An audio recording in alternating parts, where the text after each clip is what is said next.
Hi, I'm Dr. Jomaa. Welcome back to my channel. I'm really excited to be introducing a new series on Jiu-Jitsu sports medicine injuries.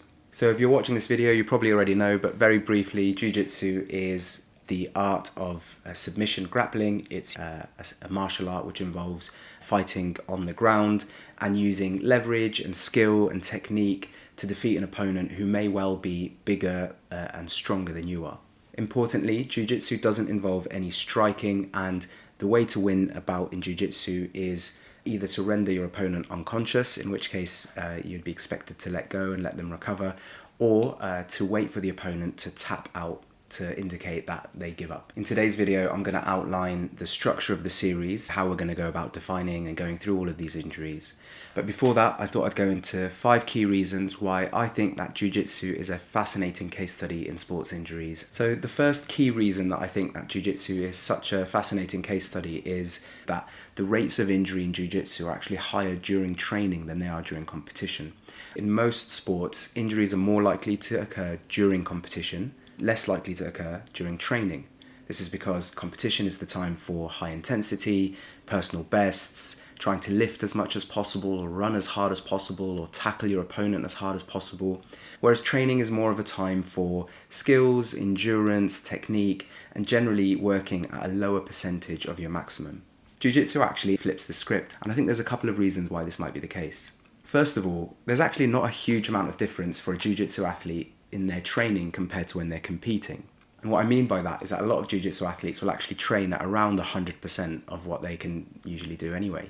Because there's no striking in Jiu-Jitsu, and because a lot of it is based on your dynamism, your technique, and your ability to use leverage, there's no reason to hold back on any of these things while you're training. Another likely reason for this is this idea of tapping out to your opponent. In training, there's a lot more trust and control, and you generally feel a lot safer when you're training with your opponent. And so if they were to get you in an awkward position where a submission might be on, you could be a bit slow to tap out. Whereas in a training environment, you know that the person that you're fighting with doesn't care if they have to break your arm or take your shoulder out. And so if you do find yourself in a really awkward spot where they could do that, you're very likely to tap out sooner rather than later. Reason number 2 is the really interesting broadness of how many areas of the body can get injured in Jiu-Jitsu and how many types of injuries can occur at these areas as well. So typically in a sport, there are characteristic or typical injuries which occur. For example, in tennis, we'll expect to see some shoulder injuries, we'll expect to see some turned ankles, and if someone were to injure their elbow, then we know exactly what it's going to be, right? It's going to be a tennis elbow. Common injury in Jiu-Jitsu as well, by the way. Similarly, in rugby, you'd expect a lot of big shoulder injuries and knee injuries. The same actually goes for swimming, but what you'd find is that there's a difference between the types of injuries that occur. For example, a swimmer will get overuse injuries, they'll get impingement of the bursa in their shoulder, they might get impingement of the fat pads in the knees, but you'll never see that, or very rarely see that, in a rugby player. What they're more likely to have is a high trauma injury where they might have dislocated their shoulder reaching out for an awkward tackle, or they could have pivoted and injured one of the ligaments in their knees. So the funny thing about Jiu-Jitsu is that all of these injuries are common, both the overuse and the traumatic injuries. For the sake of statistics, the most commonly injured areas in Jiu-Jitsu are actually the fingers and the knees, and we'll definitely come on to cover those during our series. Now this takes me on to point number 3. So we've got a sport where we've got 2 athletes who are actively trying to injure each other in competition, and yet despite that, we actually have much lower rates of injuries than you'd expect. I think this comes down to 3 main reasons. Number 1, there's no striking in Jiu-Jitsu. For example, in boxing, you're punching your opponent, or in rugby, you're running in and trying to tackle them, and this element of striking introduces a lot of chaos to the game.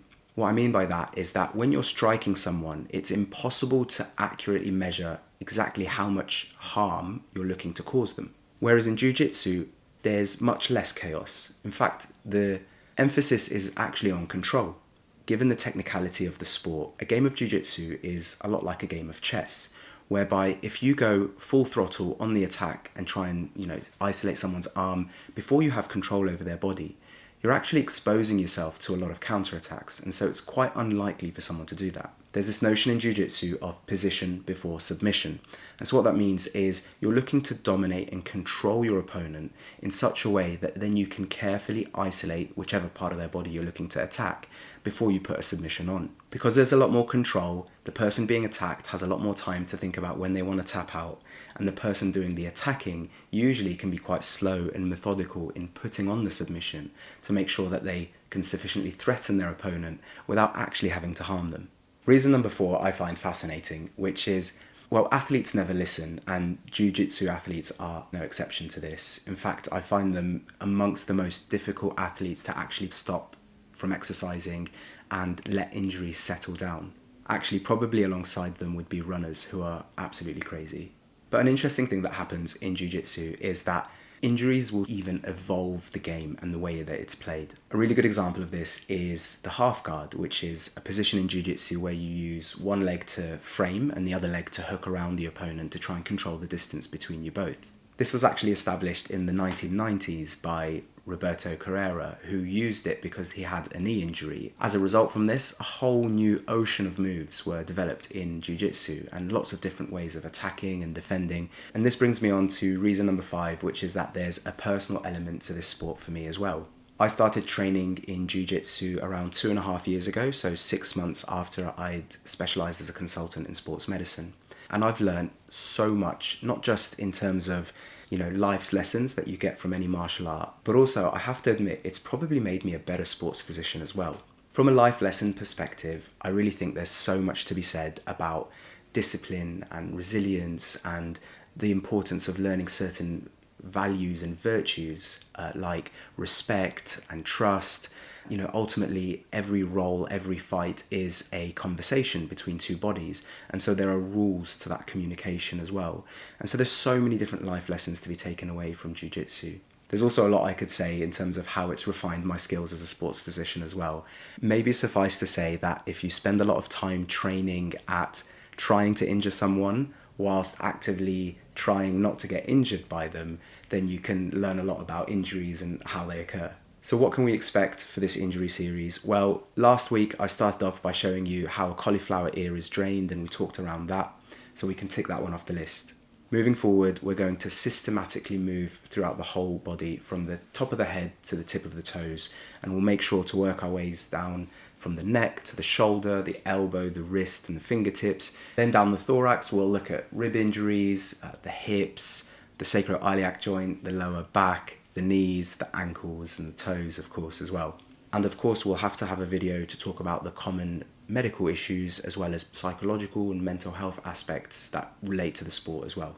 If you've enjoyed this video, please give it a thumbs up. If you think that this is the sort of content that would benefit you, either as a Jiu-Jitsu athlete yourself or a healthcare provider who sees Jiu-Jitsu athletes, then please subscribe to this channel or send it on to someone who you think might benefit from it. If you have any suggestions about specific injuries that you want me to go into a bit more depth with, then please do leave a comment below. And finally, I always have to say, please remember that this is general educational content. It's not medical advice. And if you have an injury, please go and see your own healthcare provider. Thanks for watching this video, and I look forward to seeing you in the next one.